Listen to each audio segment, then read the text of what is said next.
Okay, so far this year we've covered a lot of fictional reading strategies. We're going to move into informational reading strategies. First, though, let's talk about literacy. Why do we even need it? I get asked this question every year, and I got to tell you that the answer or the opinion of my students usually depends on what their definition is. So take a second and define what literacy means to you.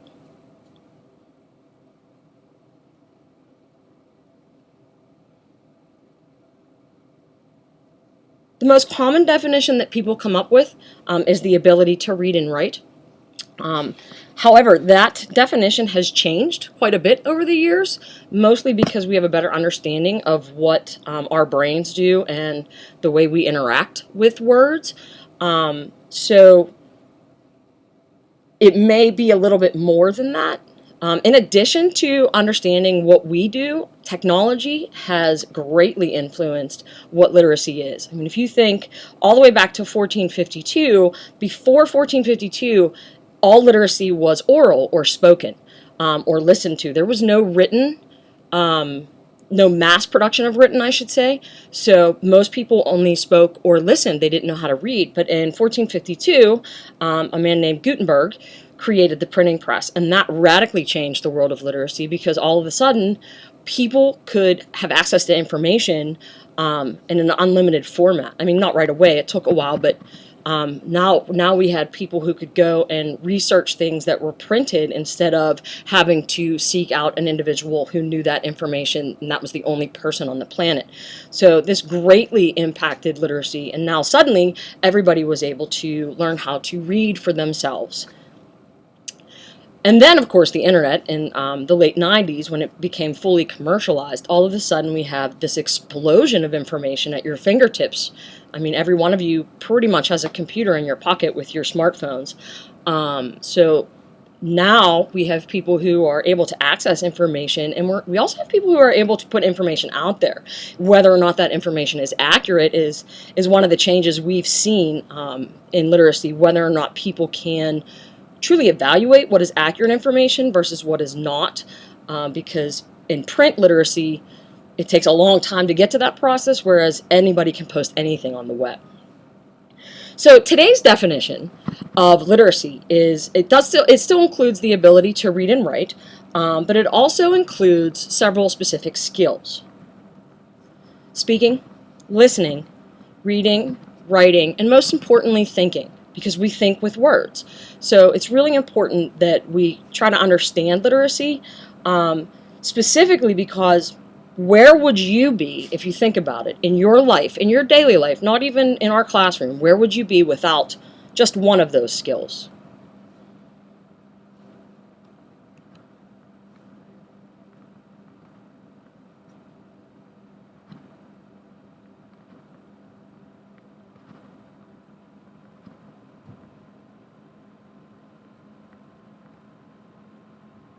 So hopefully you thought about it for a second there.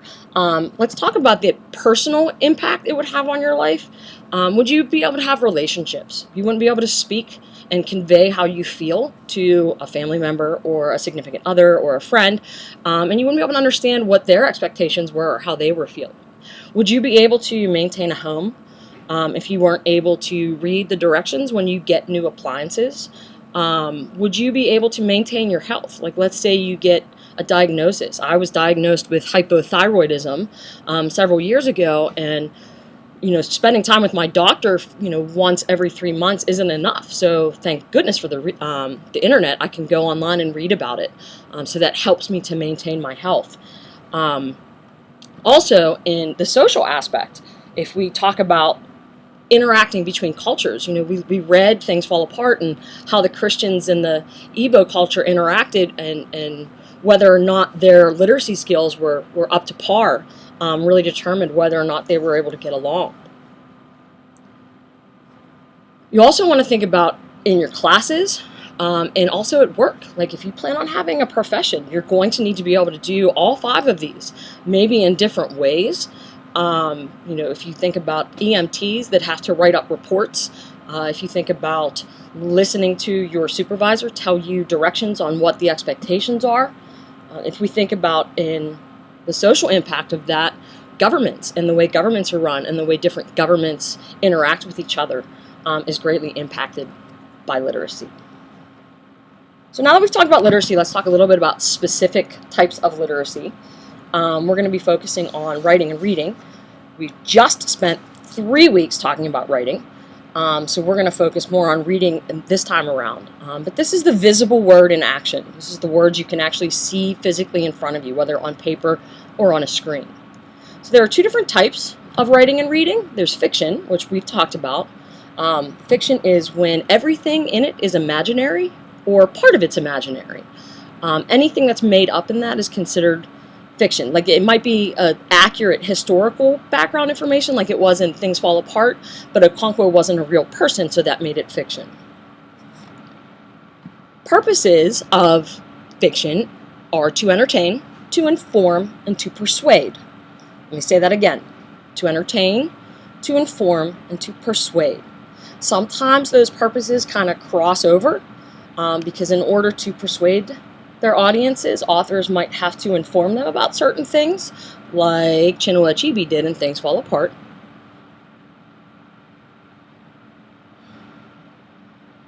There are a lot of different genres in fiction. Specifically, the main ones are novels, poetry, and plays. There's also within like the whole novel concept is short stories and novelettes. What are they called? Screenplays? I guess they would be screenplays or scripts. That's the word I was looking for.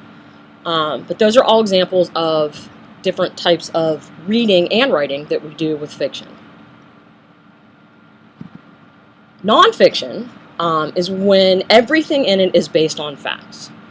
There's nothing created out of thin air. So even if somebody is making an argument about a fact, and that itself is opinion, it's still considered nonfiction because it's not like an imaginary creature or person who's involved in it. This has the same purposes as fiction. People sometimes write nonfiction to entertain, to inform, and to persuade. The types of nonfiction are many, and we're going to get into that in a second. So you might want to get your pencil ready. What we are going to be focusing on is informational nonfiction. So the different types that we're going to focus on, periodicals are newspapers and magazines. These are both online and in print.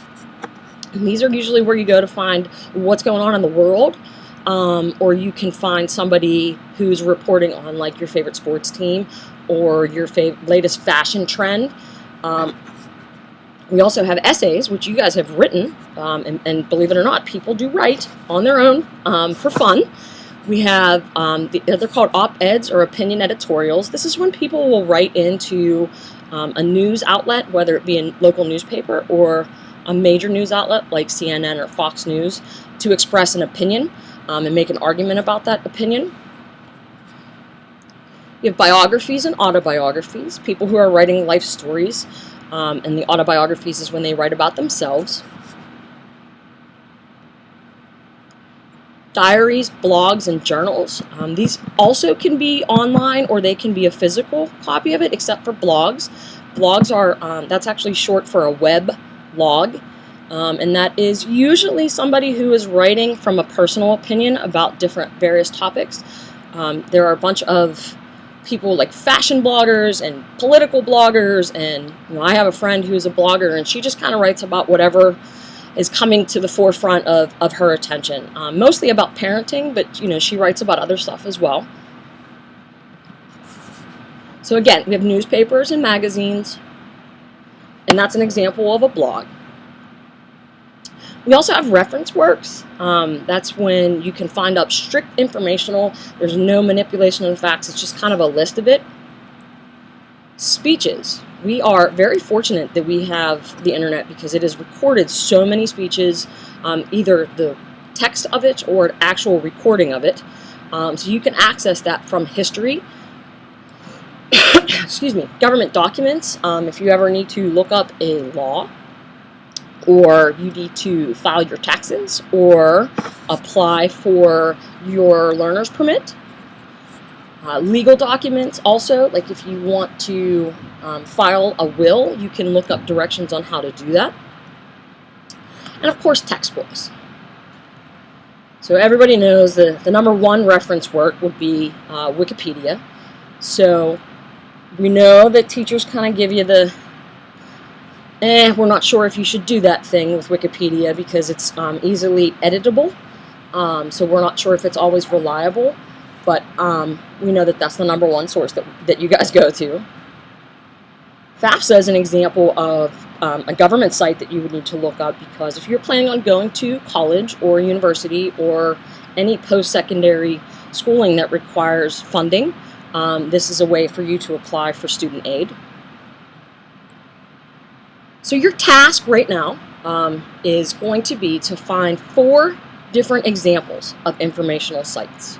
We want you to find one news article that's just reporting on a news story, so it's unbiased. We want you to find a blog, and again, that's when somebody's kind of writing from the first person perspective, their thoughts and feelings on something. And that can be a blog about anything. It can be about a sports blog, because I know there are a bunch of people who do that. It can be a fashion blog, it can be a medical blog, it can be a political blog. We want you to find one government document and one medical reference. It can be any topic that you choose for those things, so choose something that you would actually enjoy reading about.